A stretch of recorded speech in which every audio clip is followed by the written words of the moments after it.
কেমন লাগছে দাদা আজকে? খুব ভালো লাগছে, খুব আনন্দ লাগছে। দীর্ঘদিনের প্রচেষ্টায় আমরা গৌরনগর পঞ্চায়েত সমিতি একক সংখ্যাগরিষ্ঠতা নিয়ে আমরা জয়যুক্ত হয়েছি। কিছুক্ষণ পরে শপথ অনুষ্ঠান শুরু হবে। আমরা খুব আনন্দ, কৈলাসহরের মানুষ আনন্দ, কংগ্রেস কর্মীদের ধন্যবাদ এবং কৈলাসহরের আপাময় ভোটারদের ধন্যবাদ।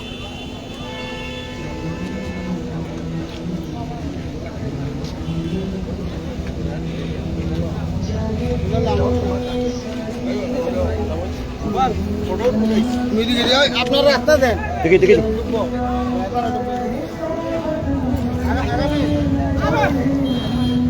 বন্ধুরা, গৌরনগর পঞ্চায়েত সমিতির শপথ গ্রহণ অনুষ্ঠান যিনি দায়িত্ব নিতে চলছেন, একটু বাঁচাই, দায়িত্ব নিতে চলছেন মোহাম্মদ বদরুজ্জামান এবং পঞ্চায়েত সমিতির চেয়ারপারসন যিনি হচ্ছেন লক্ষ্মী।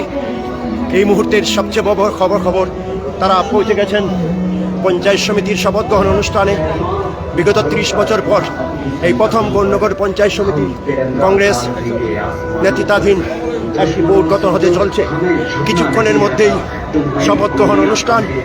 এই শপথ গ্রহণ গৌরনগর পঞ্চায়েত সমিতির দায়িত্বভার নিতে চলছেন জেলা কংগ্রেস সভাপতি, প্রাক্তন প্রায় 20 বছর ধরে পঞ্চায়েত রাজনীতি করেছেন জেলা পরিষদ সদস্য বদরুজ্জামানী কিছুক্ষণের মধ্যেই দায়িত্বভার গ্রহণ করবেন। সরাসরি আপনাকে দেখাচ্ছি, কিছুক্ষণের মধ্যেই সরাসরি দায়িত্ব পালন করবেন গৌরনগর পঞ্চায়েত সমিতির মোহাম্মদ বদরুজ্জামান। সঙ্গে আছেন যিনি তফসিল জাতির সংরক্ষিত আসন, যিনি টিলাবাজারের যুবরাজনগর পঞ্চায়েত থেকে নির্বাচিত হয়েছেন সেই লক্ষ্মী, তিনি এসেছেন। তিনি সমিতির চেয়ারপারসন হিসেবে শপথ গ্রহণ করবেন। সবচেয়ে বড় বিষয়, প্রায় 30 বছর পর গৌরনগর পঞ্চায়েত সমিতি কংগ্রেসের অনুকূলে গেল। দেখতে পাচ্ছেন বিধায়ক বিরোধী সিনহা তিনি ইতিমধ্যে এসে পৌঁছে গেছেন শপথ গ্রহণ করার জন্য।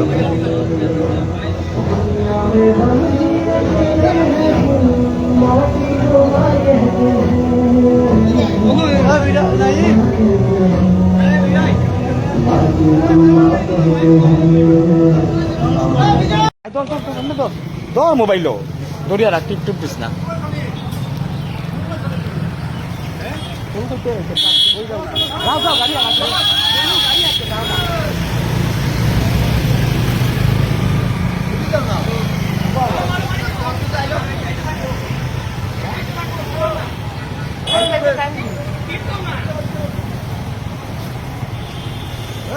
তোমার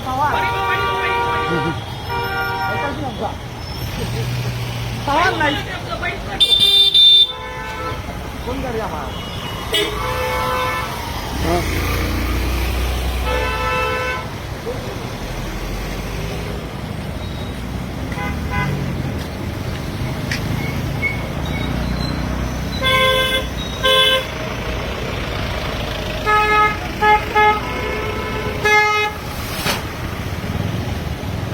ভবন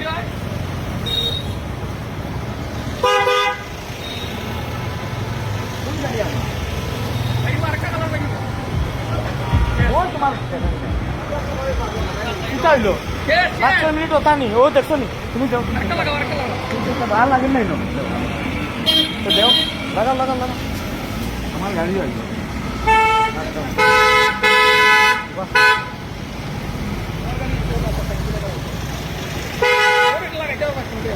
না না না, উল্টা ঢুকে